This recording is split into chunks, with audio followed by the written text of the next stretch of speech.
La TVT au cœur de l'information.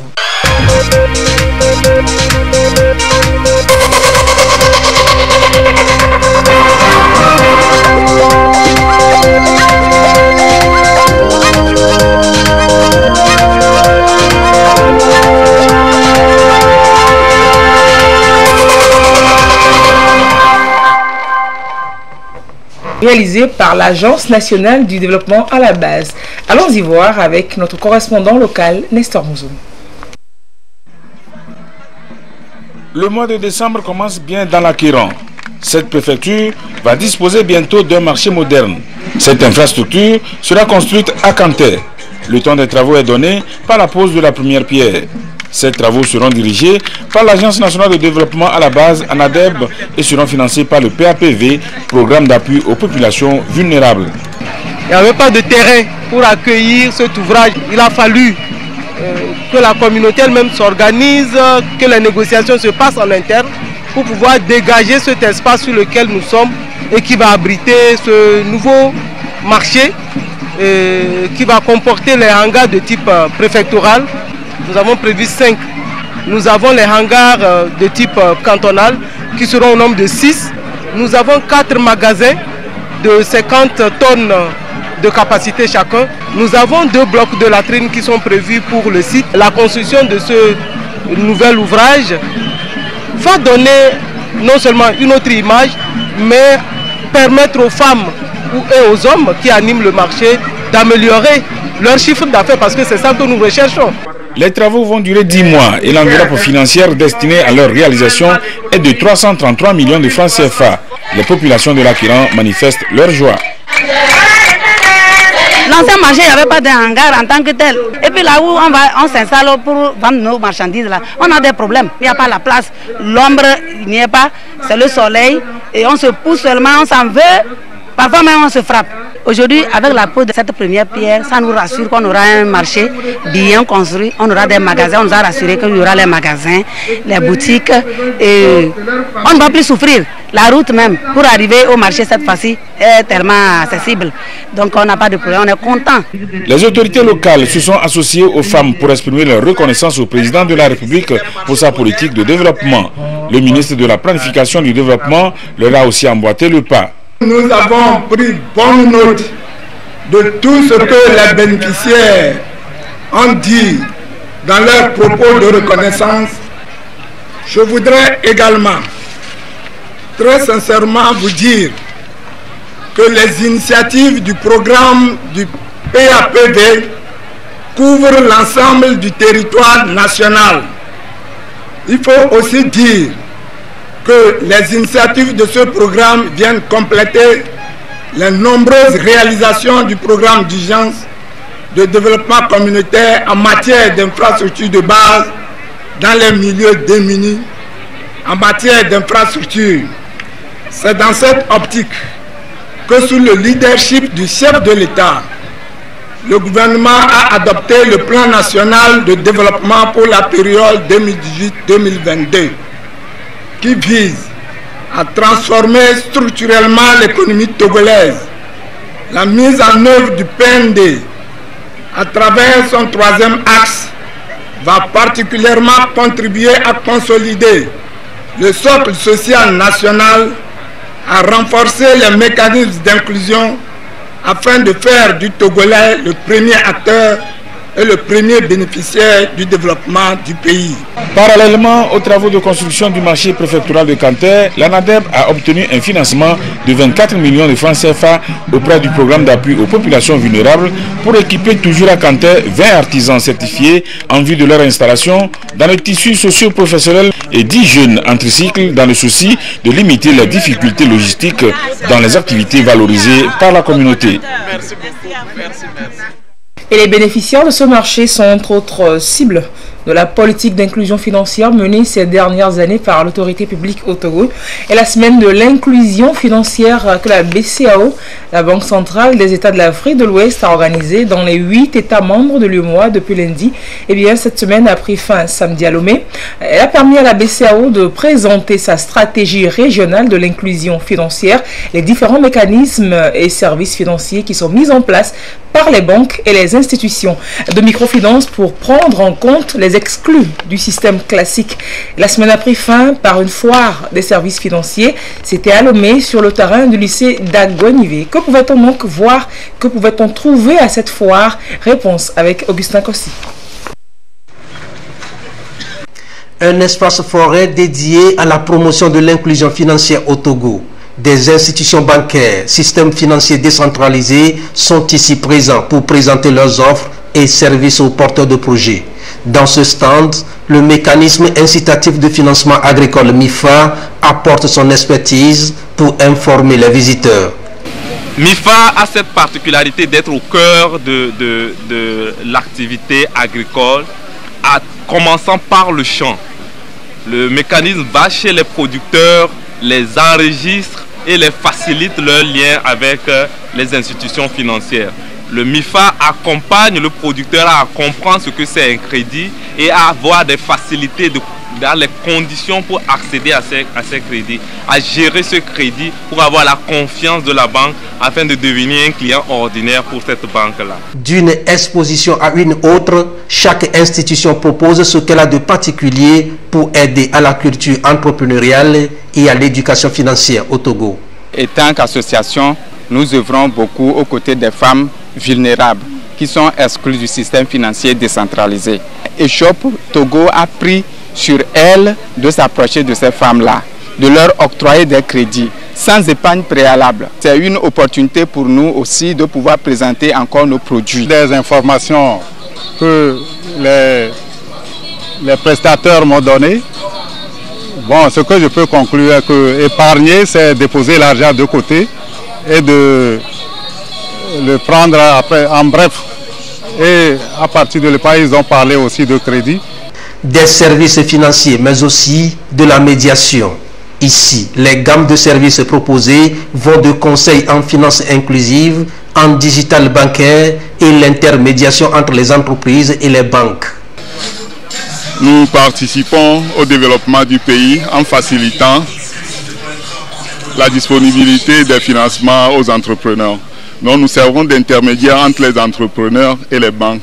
Nous leur donnons des conseils sur les produits bancaires. Il y en a qui ont l'accès difficile au financement. Nous les conseillons sur les produits qu'il faut et à la banque parce qu'ils ont des besoins et il y a des produits bancaires qu'ils ne maîtrisent pas.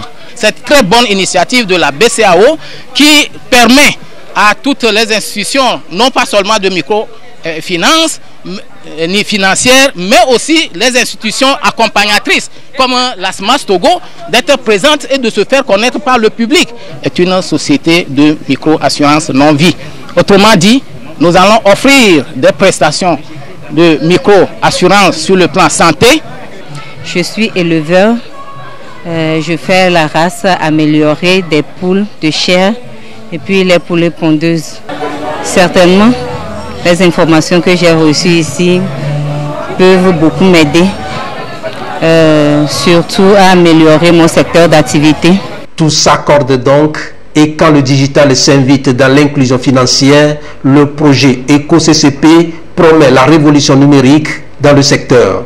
C'est un compte qui permet à toute la population détenant un portable avec un numéro de téléphone et un porte-monnaie électronique T-Money ou Flous de pouvoir ouvrir son compte épargne directement sur son portable en composant étoile 165 dièse. Parce qu'aujourd'hui nous prenons la finance inclusive. N'importe où vous êtes, dans les hameaux les plus reculés, vous n'avez pas d'institution financière. Aujourd'hui, avec ce projet, la Poste donne l'opportunité à la population d'avoir un compte et de pouvoir épargner. Les mécanismes et les produits sont donc disponibles et à portée de main des porteurs de projets. L'information demeure le premier pas qui mène à la transformation puis à l'indépendance financière. Les données ouvertes ou open data en anglais, la tendance actuellement est à l'accessibilité et sans restriction à l'information et à la documentation publique, qu'elle soit physique ou en ligne. Et le Togo y a d'ailleurs adapté sa législation en 2016. Et l'on réfléchit à présent au développement de solutions technologiques innovantes dans ce domaine de l'ouverture publique des données. Une rencontre s'est tenue sur le sujet vendredi dernier à Lomé. On va cela avec Komu Poyode. Ouverte, vecteur incontournable d'un développement économique harmonieux. Elles permettent non seulement de mieux comprendre l'évolution du bien-être humain, mais aussi de prendre des décisions qui s'imposent. L'importance de l'économie numérique n'est plus à démontrer.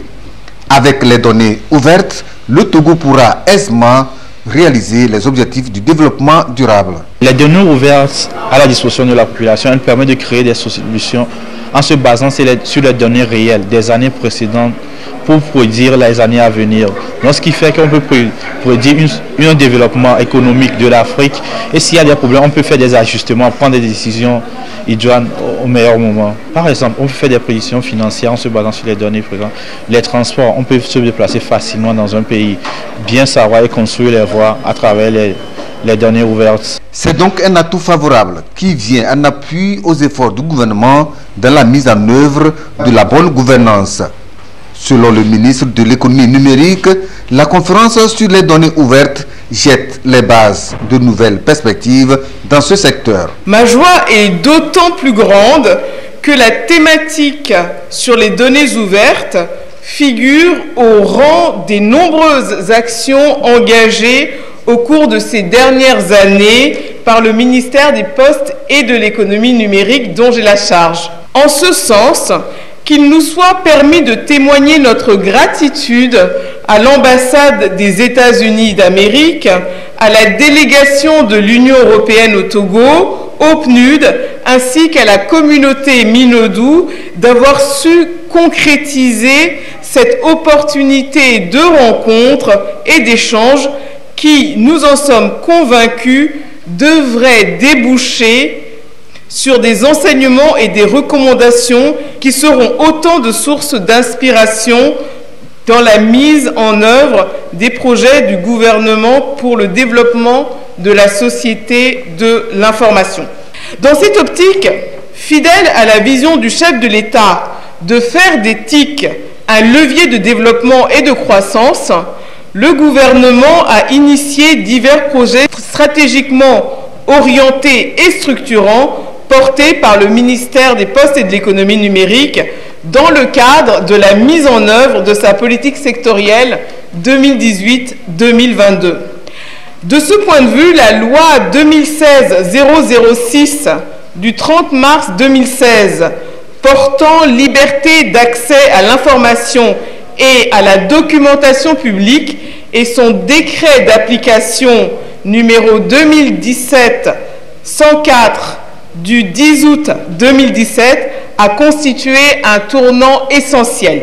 Un partenariat pourra être noué entre le Togo et l'association Minodou, spécialisée dans la recherche et la mise en place des données ouvertes.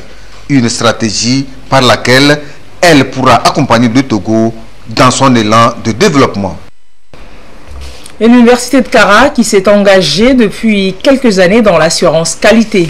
Et pour se conformer à ses engagements internationaux, notamment les engagements pris à Dakar en 2015 avec la déclaration et le plan d'action du premier sommet de l'enseignement supérieur sur la revitalisation du secteur pour l'avenir de l'Afrique. Et cette semaine, 2 ateliers se sont tenus à Kara pour une meilleure compréhension de cette démarche qualité. Nestor Mouzou pour les détails. Face aux nouveaux enjeux qui se posent à l'enseignement supérieur, les universités africaines s'orientent résolument vers la démarche assurance qualité. C'est la culture de cette assurance qualité associée à la pédagogie qui est au centre de cette rencontre internationale, rencontre tenue par l'Association des universités africaines AUA, dont le siège se trouve à Accra, au Ghana. Aujourd'hui, on parle de qualité dans presque tout ce que nous faisons. Et l'AUA, opérant dans le domaine de l'enseignement supérieur, a décidé d'harmoniser le système d'enseignement supérieur partout en Afrique, qu'on parle tous d'une même voix. Donc, quand on parle tous d'une même voix, on doit pouvoir travailler de la même façon. L'assurance qualité est perçue comme l'amélioration de la pertinence de l'enseignement supérieur par le renforcement de sa contribution au développement. Les universités africaines, pour être à la hauteur des attentes aujourd'hui, doivent décrire exactement ce qu'elles font et faire réellement ce qu'elles décrivent. Et comme ça, si quelqu'un veut envoyer son fils ou sa fille à l'université, il a un cadre. Il va rentrer sur le site web de l'université, il va voir que un bachelor, par exemple, dans telle discipline, voilà ce qu'il y a dedans. Voilà comment on traite les étudiants au niveau de l'université, les qualifications de nos professeurs, les moyens pédagogiques et autres qu'on met à la disposition de l'étudiant pour le former.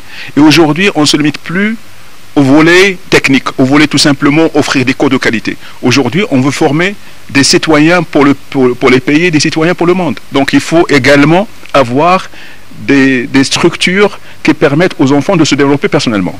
Pour les participants, l'occasion est très belle et il fallait la saisir pour s'enrichir de nouvelles connaissances. L'assurance qualité, c'est également une exigence du système LMD. Et avec donc la mondialisation, il faut que nous puissions nous outiller pour former nos étudiants qui pourront également intégrer d'autres unités de formation, aussi bien en Afrique que dans le monde entier. Le choix de l'université de Kara pour accueillir cette formation n'est pas le fruit du hasard. Il y a déjà plus de 2 ans, l'université de Kara s'est inscrite dans cette dynamique d'assurance qualité en s'auto-évaluant. Et au niveau du CAMES, qui est notre organisation de référence, l'université de Kara est en pointe dans ce domaine-là. C'est ainsi que l'association des universités africaines a repéré notre université pour abriter cette formation. Les panélistes ont une semaine pour parcourir tous les contours de la démarche assurance qualité en vue de mieux remplir leur mission de formateur afin d'impacter véritablement le développement en Afrique. Et parlons toujours éducation, Lomé a accueilli cette semaine le 8e forum panafricain sur les politiques éducatives en Afrique. Durant 2 jours, donc, les coalitions de Africa Network Campaign on Education for All, ANCEFA, ont planché sur les stratégies à adopter afin de mieux mobiliser des financements pour l'éducation de tous les Africains. Bikiliwe Passaï Tabita Akakbo, reportage. Le rapport mondial 2018 de suivi de l'éducation de l'UNESCO révèle qu'en Afrique subsaharienne, seuls 64% des enseignants du primaire sont formés. L'Afrique compte le taux d'alphabétisation des adultes le plus bas, estimé à 65% de la population en 2017, avec une moyenne mondiale de 68%. Réunis ici à Lomé, ces délégués des coalitions nationales pour l'éducation pour tous vont s'atteler à trouver le meilleur moyen de rassembler des financements pour une éducation de qualité adaptée aux pays africains. Depuis 2000, nous essayons d'accompagner l'État de comment il peut ou il entend mener la bataille pour éduquer les enfants de par les recoins du Togo. Oui. Et donc, nous sommes en quelque sorte des gendarmes derrière le gouvernement. Le moyen principal pour résoudre la majorité des problèmes de développement. Alors si on ne peut pas avancer la cause de l'éducation, on aura des problèmes, on restera dans la crise. Pour le gouvernement togolais, plusieurs mesures ont été prises pour rendre le système éducatif togolais plus compétitif et plus inclusif. Le gouvernement a créé 2 lycées scientifiques où filles et garçons rivalisent dans leur performance en sciences. Il a créé 6 écoles normales des instituteurs qui forment presque chaque année environ 1500 élèves maîtres pour le préscolaire et le primaire. Ce forum se tient donc à un moment décisif où la communauté éducative s'apprête à faire le bilan des progrès réalisés vers l'atteinte de l'objectif de développement durable 4 qui vise à assurer l'accès de tous à une éducation de qualité sur un même pied d'égalité. Et l'éducation est l'une des raisons qui font bouger les populations sur Terre. Et la migration, parlons-en, vous savez, le Togo veut réduire les risques liés à la clandestine, à la migration clandestine. Une stratégie nationale est mise en place pour accompagner aussi bien les personnes migrantes que leur pays d'origine. Le document est rendu public depuis vendredi. On voit cela avec Narcisse Patinde et Ferdinand Jassoua. Yvette Eklou, diplômée de banque et finance, partage avec l'assistance son expérience d'immigration clandestine en Libye. Partie de Lomé le 7 juillet 2017, c'est avec amertume qu'elle regagnera le bercail un an plus tard, après avoir, selon ses propres termes, frôlé la mort dans le désert. Comme elle, ils sont des centaines, voire des milliers à traverser les frontières chaque jour dans le monde à la recherche du mieux-être. Mais l'aventure se termine le plus souvent mal. Un phénomène qui ne laisse pas indifférent chaque État. Pour réguler le flux migratoire, le Togo s'est doté en 2017 d'une stratégie de migration professionnelle qui entre dans sa phase opérationnelle. C'était un processus participatif avec tous les acteurs impliqués du gouvernement ainsi que de la société civile et qui aboutit en novembre 2017 à la validation de la stratégie et aujourd'hui au lancement officiel et à l'appropriation par le gouvernement du Togo pour assurer un développement durable et en particulier la création de richesses et emplois à travers la migration professionnelle. Aujourd'hui, quand nos jeunes s'aventurent par des voies périlleuses et ça ne fait pas l'honneur au pays d'une manière générale. Alors, conscient de cette situation, le gouvernement togolais, avec l'appui de l'Union européenne, s'est doté de cet outil pour permettre la migration régulière. Bref, la stratégie permet de protéger nos jeunes frères qui veulent aller, qui veulent revenir dans la paix, pour que, au moins, ce pourquoi ils sont partis, ils reviennent pour développer en amont le pays. Le programme est mis en place dans le cadre du projet Soutien à la libre circulation des personnes et à la migration en Afrique de l'Ouest, qui bénéficie de l'appui de l'Union européenne.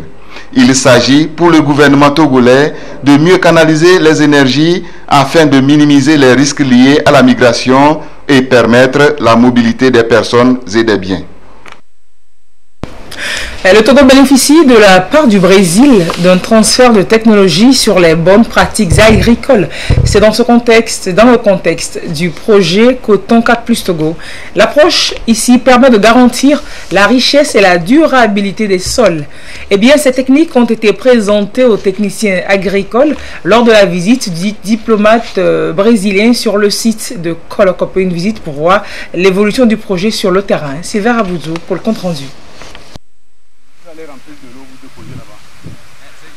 Sur ce site d'essai, au centre de recherche agronomique de la savane humide de Colocope, sont développées de nouvelles techniques de bonnes pratiques agricoles, notamment l'introduction des plans de couverture, un mécanisme qui permet de protéger et restaurer le sol, mais aussi de le garder pour maintenir sa qualité. Cette technique a été mise en évidence sur les parcelles des unités d'apprentissage pour montrer aux producteurs l'avantage du semis direct sous couverture végétale, un système qui s'appuie entre autres sur la rotation des cultures et la couverture permanente. L'application de ce système permet d'améliorer la qualité des sols et d'augmenter la productivité. Mais à travers la technique de semis sous couvert végétal avec l'utilisation des plans de couverture, nous allons participer à amener dans le sol de la matière organique, les feuilles et les racines. Et même aussi par l'effet mécanique des racines qui cassent le sol, nous pourrons aussi améliorer l'infiltration des eaux de pluie. Et tout ceci, même, vous voyez, s'inscrit parfaitement même dans le dispositif ou dans les mesures d'atténuation des effets de changement climatique. Les périodes d'inondation, si le sol est nu, ce sol est emporté entièrement. Et en ce sens, s'il est nu, le vent également. Et s'il est couvert, dans ce de pluie, vous limitez l'écoulement de l'eau, et vous augmentez l'infiltration dans le sol, et vous amenez aussi la matière organique qui va permettre à ce sol d'avoir le niveau de l'azote, de phosphore, de potassium s'améliorer. Et c'est des éléments nutritifs essentiels pour garantir les bons rendements de nos cultures dans le cotonnier. Les techniques ont été développées dans le contexte du projet Coton 4+ Togo, un projet à travers lequel le Togo bénéficie de l'expertise du Brésil pour améliorer le rendement des cultures. Un transfert de technologie bien restitué sur le terrain, selon le diplomate brésilien. On est très satisfait avec la participation, spécialement du Togo. La participation du Togo est très active, en dépit du fait que votre pays a décidé de se joindre au projet. Après les autres Coton 4, les pays Coton 4, le Mali, le Burkina, le Tchad et le Bénin, ont commencé le projet avec le Brésil depuis 2009-2010. Le Togo a décidé plus tard de se joindre au projet, mais la participation de l'ITRA est très effective, elle donne de bons résultats. Tous mes collègues de l'Agence brésilienne de coopération sont très satisfaits avec la participation togolaise et les techniques qui ont été apprises par les Togolais et qui sont déjà en application. Et à l'ère où le Togo veut atteindre une production de 200 000 tonnes de coton-graine, ces techniques constituent donc à dynamiser les actions pour réduire les perturbations climatiques et les dégradations des sols, favorisant ainsi une infiltration et une meilleure gestion de l'eau devant contribuer à la richesse et à la durabilité des sols. En collaboration avec les collègues techniciens brésiliens, nous sommes en train d'apprendre les techniques qui vont permettre de restaurer la fertilité de nos sols et de maintenir cette fertilité en vue d'assurer une exploitation durable de nos sols. Et comme vous le savez, le sol, c'est le premier patrimoine de l'agriculteur. Désormais, on réussirait mieux sur la même surface, on produirait davantage et avec les techniques qui nous ont été présentées, nous constatons qu'on est en train d'aller vers la facilitation de la culture. Les paysans vont se peiner moins et ils vont gagner davantage. Et donc, c'est l'avantage que nous pouvons tirer. Et puis l'amélioration de la qualité du produit qui est le coton. Cette visite de terrain effectuée ici à Kolokopé s'inscrit donc dans le contexte des journées portes ouvertes initiées pour mieux expliquer aux techniciens et aux producteurs la technologie développée et partager avec eux les bonnes pratiques agricoles sur le coton dans la perspective de vulgariser la méthode aux producteurs pour qu'ils puissent s'approprier cette nouvelle donne, son impact destiné à faire de l'agriculture le fer de lance de l'économie. Au moment où le diplomate s'apprête pour d'autres fonctions, il compte accompagner le Togo dans la pérennisation du projet au grand bonheur du monde paysan. Une quarantaine d'inspecteurs du travail ont prêté serment jeudi devant la cour d'appel de Lomé. Ils sont tous issus de l'École nationale d'administration. Ils sont 4 différentes promotions à se soumettre à cet exercice qui ainsi les installe officiellement dans l'exercice de leurs fonctions. Et que ça là pour les détails.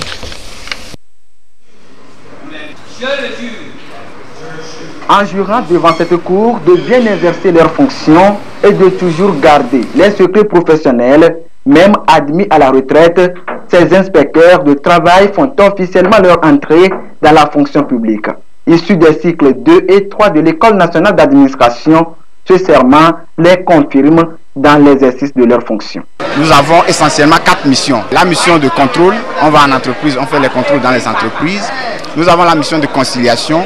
En cas de conflit entre travailleurs et employeurs, nous sommes là pour aider les parties à trouver des solutions amiables. On donne des conseils aux partenaires sociaux sur la meilleure façon d'appliquer les textes du monde du travail. Et nous avons également la dernière mission, c'est la mission d'enquête.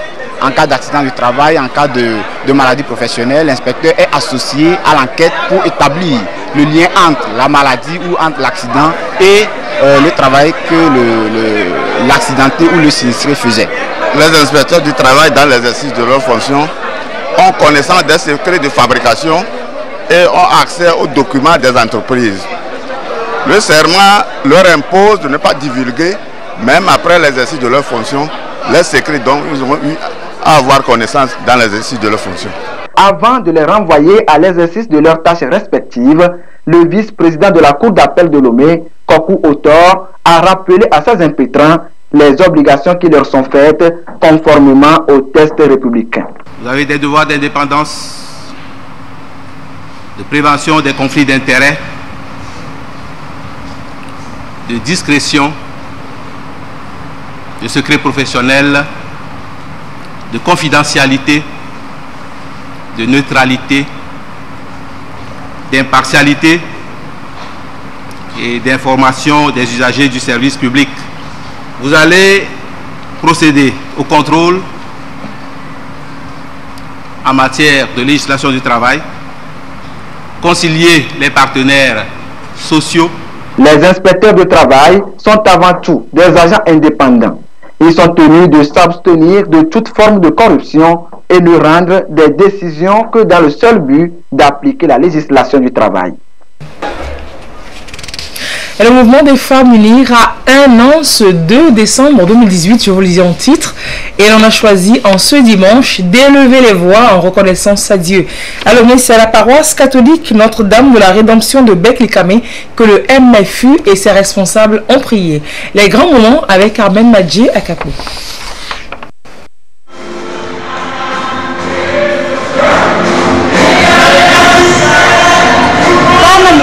Et sympathisante du mouvement des femmes unir MFU rendent gloire au Seigneur pour ses grâces et sa miséricorde tout au long de l'année. Il y a un an exactement, le président de la République, fondateur du Parti Unir, a fait honneur aux femmes du Parti Unir en portant sur les fonds baptismaux le mouvement des femmes unir MFU. Événement qu'elle célèbre ici en confiant au Seigneur la vie des responsables, des militants du Parti Unir et de l'ensemble du peuple togolais.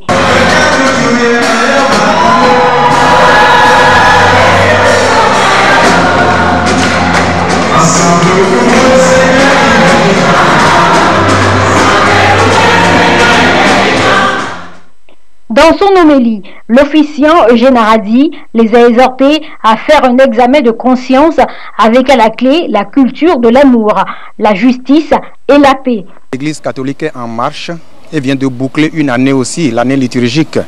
Et donc aujourd'hui, depuis hier soir, nous sommes entrés dans une nouvelle année que nous appelons l'année liturgique C.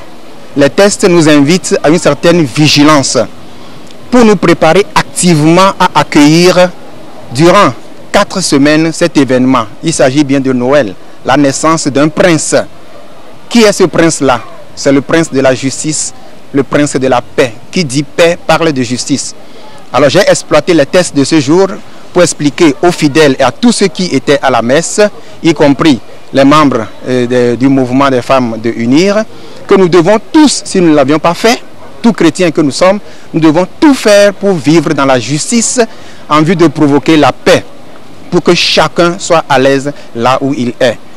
En une année, le mouvement des femmes du Parti Unir a pu atteindre la plupart des objectifs qu'il s'est fixés, a relevé la présidente du mouvement à la sortie de cette messe d'action de grâce. Le bilan nous a permis de dire que nous sommes prêtes. Nous sommes prêts pour ces échéances-là et les perspectives, c'est le combat qu'on va mener pour gagner ces élections législatives, pour avoir le 4/5e de membres d'UNIR à l'Assemblée nationale pour pouvoir faire les réformes conformément aux vœux du peuple. Tout en espérant une large victoire du Parti Unir aux législatives prévues pour le 20 décembre prochain, ces femmes ont été appelées à œuvrer pour que la cohésion sociale et la paix soient le socle du développement du Parti Unir et du Togo tout entier. Et à Kara, le mouvement des femmes unir avait à ses côtés le bureau préfectoral du parti pour les offices religieux, prières pour l'anniversaire, oui, mais également pour les élections législatives. Nestor Mouzo, reportage. Le parti Unir se prépare pour les élections législatives du 20 décembre. L'Union pour la République confie ses consultations populaires à l'Éternel. La section Kosa de Unir a pour cela demandé des offices religieux. La prière musulmane vendredi à la grande mosquée, la messe catholique à la cathédrale Saint-Pierre et Paul et le culte protestant au temple de Kara Centre ce dimanche. Nous avons sollicité la grâce divine pour que la campagne électorale qui s'ouvre le 4 décembre et le scrutin du 20 décembre se déroule dans de très bonnes conditions. Nous avons imploré la grâce divine pour la protection du chef de l'État et son gouvernement, pour que toutes les décisions qu'ils prennent et qu'ils sont appelés à prendre puissent aller dans le sens de faciliter l'apaisement et surtout pour le développement de ce pays. Vivre l'amour de Dieu au quotidien, c'est ainsi que le chrétien doit se préparer pour attendre le retour du Christ, a souligné le prédicateur à l'église évangélique presbytérienne de Kara Centre. Il a appelé les Togolais à éviter la violence et à se donner la main.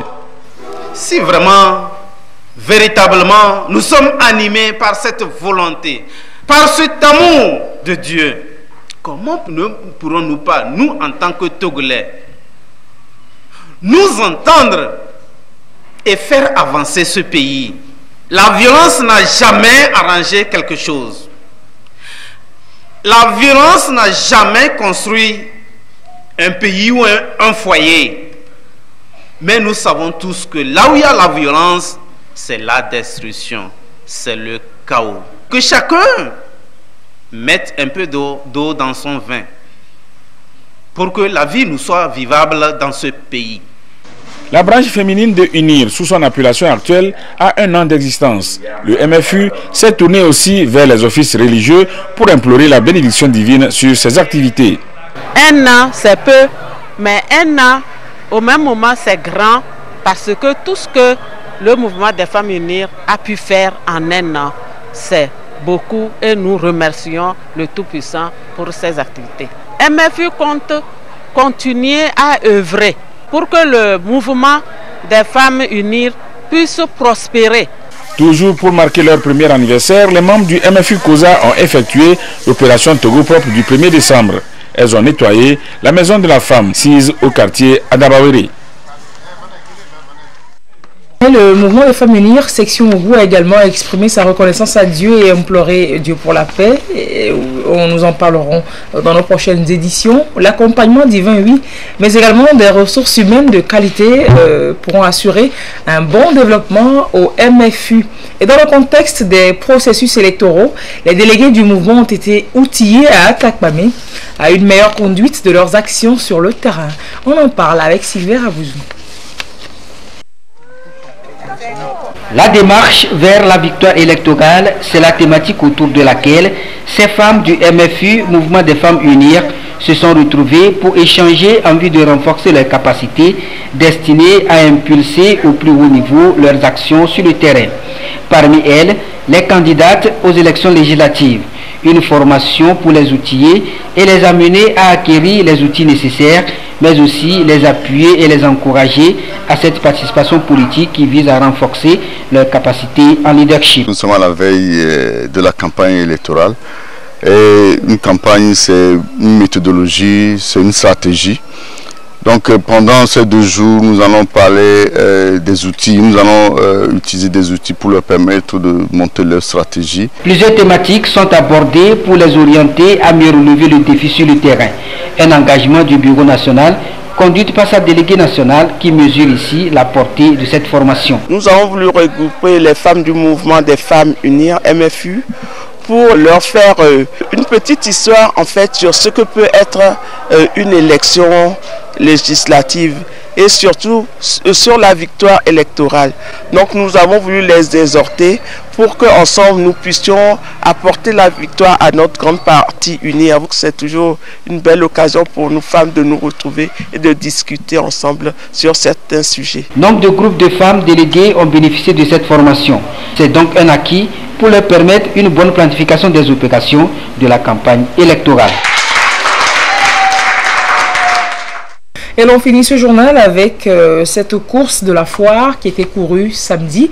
Athlètes professionnels et occasionnels des exposants et aussi le personnel du Centre togolais d'exposition et foire se sont mesurés et ont été récompensés. Regardons avec Lucassi.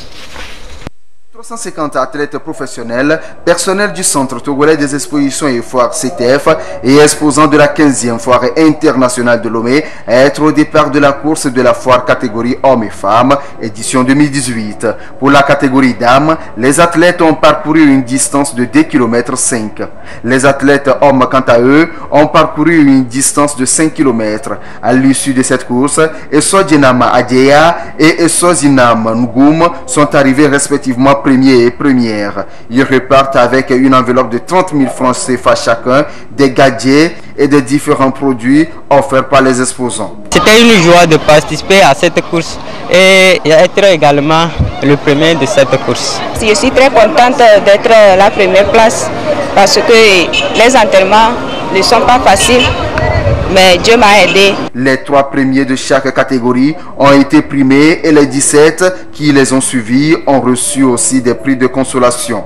Cette course s'inscrit dans le menu des activités de la foire et permet aux participants de garder la bonne forme. Ça s'inscrit dans le cadre de déstresser un peu les participants. Vous avez vu, il y a eu des exposants, il y a eu même le personnel qui a participé, mais on a voulu adjoindre à ce groupe ceux qui en font une activité professionnelle ou habituelle, pour que ça puisse avoir un certain engouement.